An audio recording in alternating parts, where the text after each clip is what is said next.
In the grand tapestries of history, where empires rise like constellations and fall into the dust of forgotten chronicles, one mind stands as the eternal cartographer of power: Niccolò Machiavelli. As a scholar who's pored over crumbling manuscripts in the shadowed archives of Rome, deciphered the intrigues of Renaissance courts, and applied these lessons to the chessboard of modern geopolitics from Harvard's halls to Washington's corridors, I've unearthed a paradox that shatters conventional wisdom. True invincibility lies not in relentless conquest, but in the disciplined art of restraint. I've advised diplomats through Cold War tensions, analyzed the fall of regimes, and guided leaders navigating the turbulent waters of global trade. Machiavelli's quill taught me that power isn't won by fighting every battle, but by choosing the right one at the precise moment. What if I told you that by doing less, you could command the tides of your own destiny? This ancient truth, drawn from the annals of history, could redefine how you wage your personal wars. As we embark on this journey, share in the comments where you're tuning in from: the cobblestone streets of Boston, the windswept plains of Montana, or another corner of this vast republic. Let's trace how this timeless wisdom echoes across our nation. Have you ever marveled at those rare figures, kings, generals, or CEOs, who seem to shape epochs with effortless grace, while others toil in obscurity? They don't charge every rampart like reckless crusaders storming a doomed fortress. No, they linger on the battlements, eyes sharp as a falcon's, deciphering the omens of alliances, the whispers of betrayal. Then, in a singular, calculated strike, they move, and history bends to their will. It's maddening, isn't it? You pour your life into endless campaigns, work, ambition, hustle, yet they surpass you on what seems like mere instinct. But through my years unraveling the threads of Caesar's Rome, Renaissance Florence, and today's corporate empires, I assure you, it's no accident. It's strategy, forged in the crucible of Machiavellian foresight. Imagine wielding this power yourself. Picture abandoning the ceaseless struggle, the forced marches toward victories that slip through your grasp like sand. Instead, you master strategic forbearance, the timing that alters destinies without exhausting your reserves. What unfolds? Paths unseen by the frantic open before you. Rivals who outworked you for decades find themselves outplayed, their efforts rendered futile by your precision. The world, with its cyclical narratives of rise and fall, reveals its hidden rhythms to those who observe rather than assault. I've seen it in history's pages and modern boardrooms. The ones who wait, who watch, who strike only when the moment is ripe. They write the chronicles that endure. Machiavelli articulated it with piercing clarity. The sage enacts at once what the imprudent achieves only after ruinous delay. Ponder that.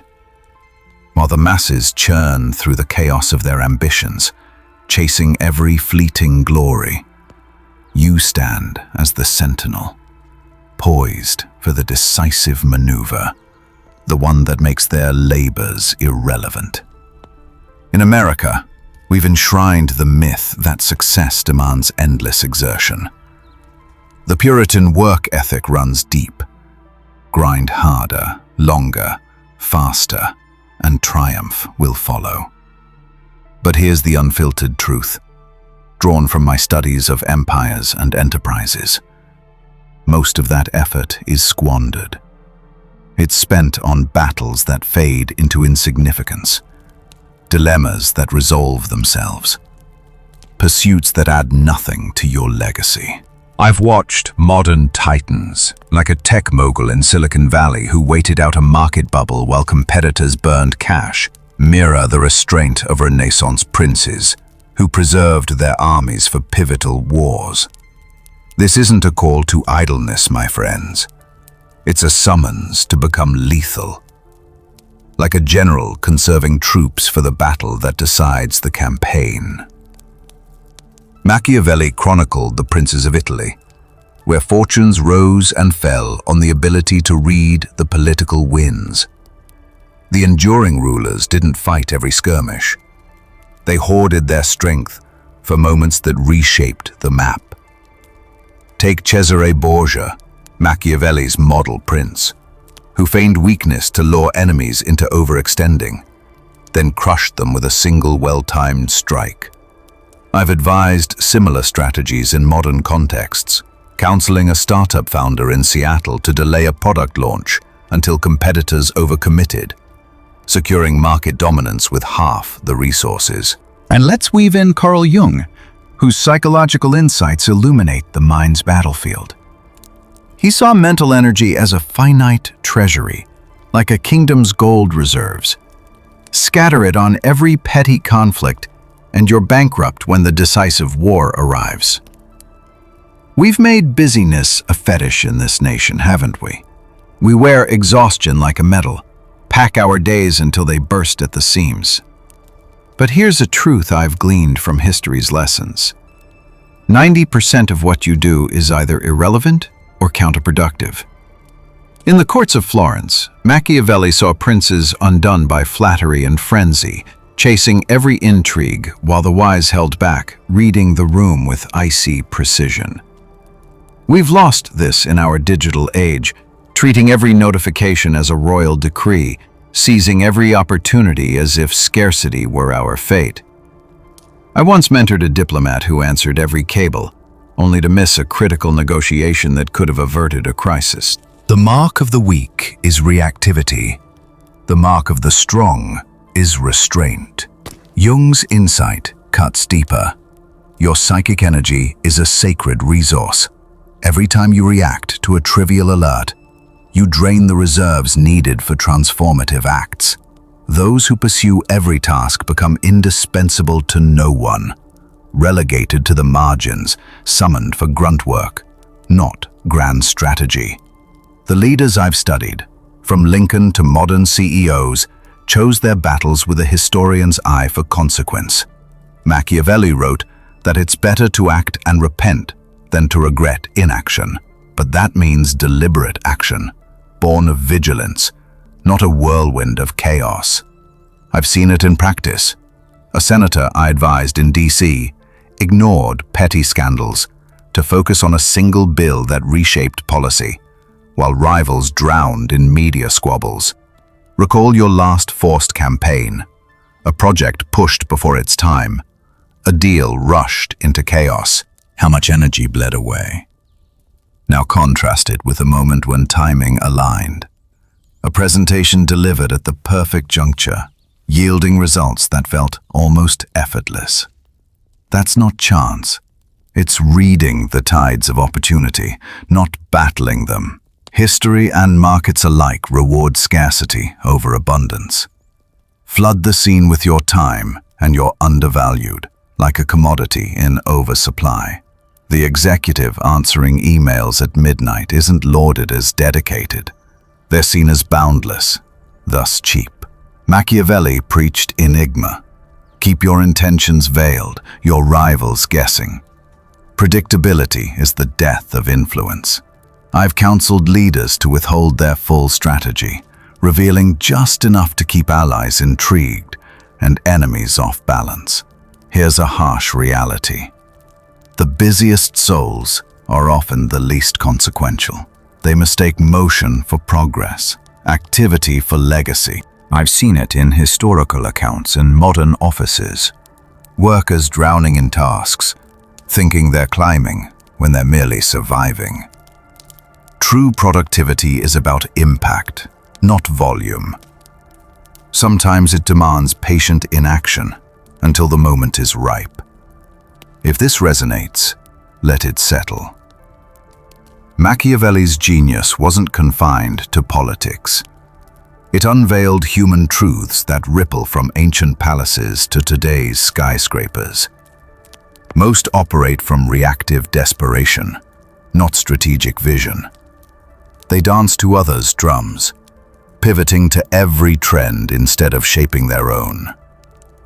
Jung called this ego-driven living, seeking validation through visibility, chasing fleeting wins. The deeper self, however, attunes to the rhythms of history, sensing when outcomes are ready to unfold. Live from that depth, and opportunities emerge without coercion. I've seen it in diplomacy. A negotiator I advised waited out a tense standoff, letting the other side's impatience force a better deal, mirroring Machiavelli's princes, who let foes exhaust themselves. Our culture worships effort like a false god. No struggle, no glory, right? Jung labeled this the martyr complex, the delusion that pain equals virtue. Machiavelli saw it in rulers who flaunted power through endless wars, only to collapse under their own weight. The cunning ones preserved their forces for battles that rewrote history. In the 1980s, I watched a corporate raider pass on trendy acquisitions, waiting for a recession to buy distressed assets at a steal, building an empire while others bled. Opportunities favor the prepared, not the pursuers. Constant motion blinds you to the signals of the perfect moment, like a general missing the enemy's weakness because he's too busy charging.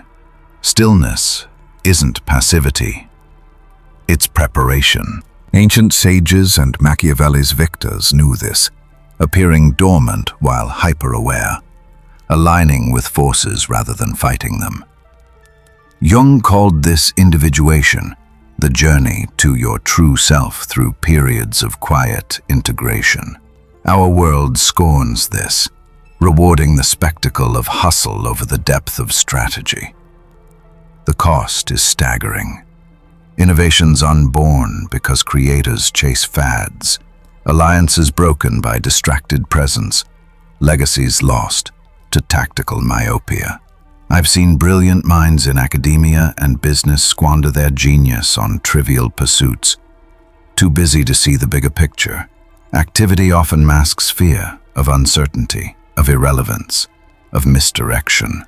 We bury ourselves in tasks to avoid the abyss.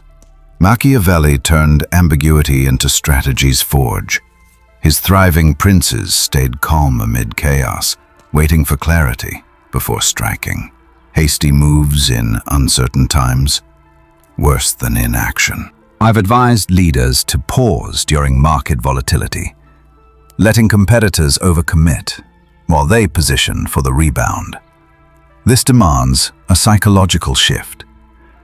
Transform anxiety into insight, busyness into space for revelation. Stop proving your worth through output. Prove it through precision. It's daunting, exposing the futility of your treadmill, but it's the path to true dominion. Now, let's forge this strategic restraint. Defy the cult of activity and position yourself for moments that rewrite your story. Start with a Machiavellian audit, like a general surveying the battlefield. Step back, daily, weekly, monthly, and ask, what forces shape this arena? Who holds the real power? What currents are others too frantic to see? I've done this before every major lecture or consultation, retreating to a quiet library or a DC coffee shop to map the landscape. You can't strategize when you're drowning in minutiae. Jung contrasted unconscious reactivity with conscious creation. The unconscious yield to every demand. The conscious choose, aligning with purpose and vision. Begin by sorting urgent from important. Most of what clamors for your attention is someone else's agenda. Machiavelli ignored petty disputes, focusing on power shifts that defined eras. I've counseled executives to skip urgent emails for strategic planning sessions that secured billion-dollar deals. Let the trivial resolve itself. Your energy is for legacy-defining moves. Strategic patience isn't procrastination. It's timing over toil. A mediocre strategy executed at the perfect moment outshines a brilliant one rushed into chaos. In the 1990s, I watched a tech founder delay a product launch, letting competitors falter in a crowded market, then dominate with a timed release. When you pause the frenzy, you face Jung's shadow. Fears of inadequacy, of missing out, of fading into obscurity. Don't flee to tasks to numb them. I faced this early in my career, burning out on endless research until I learned to sit with uncertainty, letting it guide me to clearer insights. Practice strategic silences, moments of withdrawal to reconnect with your purpose. I've done this on long walks through Virginia's countryside, letting the quiet sharpen my focus. It's not retreat, it's incubation. Ideas, like empires, need time to germinate. Resistance will roar, your inner critic accusing you of sloth, colleagues labeling you aloof. They're tethered to your old reactivity, and your clarity threatens their chaos. Machiavelli knew such shifts disrupt dynamics. Those who leaned on your constant availability will resist, but their discomfort isn't your burden. Build Jung's strong ego, not arrogance, but a fortress of boundaries and commitment to your path. Say no to misaligned opportunities, even glittering ones. I turned down a prestigious fellowship to focus on a book that reshaped my field. A choice that paid dividends in influence. This isn't less doing. It's more being. Present. Intentional. Potent. Focus your energy on the few moves that shift history, not the 100 that merely fill time. Faith is the cornerstone. Trust that opportunities will find you when you're positioned, that attention outweighs action, that your value lies in impact, not output.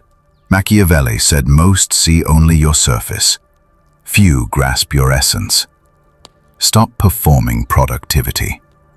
Let your results speak. The disorientation hits first, time and energy unspent on reflex. Guilt whispers you're slacking, but that space becomes your superpower. You see patterns, fruitless debates, opportunistic allies, crises that dissolve. This is Jung's differentiation, separating what's yours from what's not. Others notice the shift. Allies respect your boundaries, valuing your focused presence. Detractors? They'll call you selfish, accuse you of shirking duty. Their reliance on your hustle is exposed. Let them grapple with it. Respect, not likability, builds lasting influence. I've seen it in academia and politics. Guard your time, and you command authority. In this space, you uncover strengths, thoughtful responses, rare presence, sought-after insight. This is individuation, shedding the mask of busyness to reveal a self that moves with purpose. Opportunities change. You become the one sought out. Your value shines through selectivity, not endless effort. Time feels abundant when you're not squandering it on trivia. Presence sharpens your instincts. What Machiavelli called the two, strategic excellence, acting with precision when the moment's ripe. I've seen it in history and today. A diplomat waiting out a negotiation to secure peace. A CEO delaying a merger to triple its value. By doing less, you achieve more. By choosing wisely, you become invaluable. By stepping back, you shape the narrative. This is Machiavelli's genius, fused with Jung's wisdom. Power lies in calculated pauses, in timing so perfect it feels like destiny. You're not just playing history's game, you're writing its next chapter. Carry this forward. Your energy is your treasury. Invest it in what shapes your legacy. In a world drunk on hustle, your stillness is rebellion. Let it be your revolution.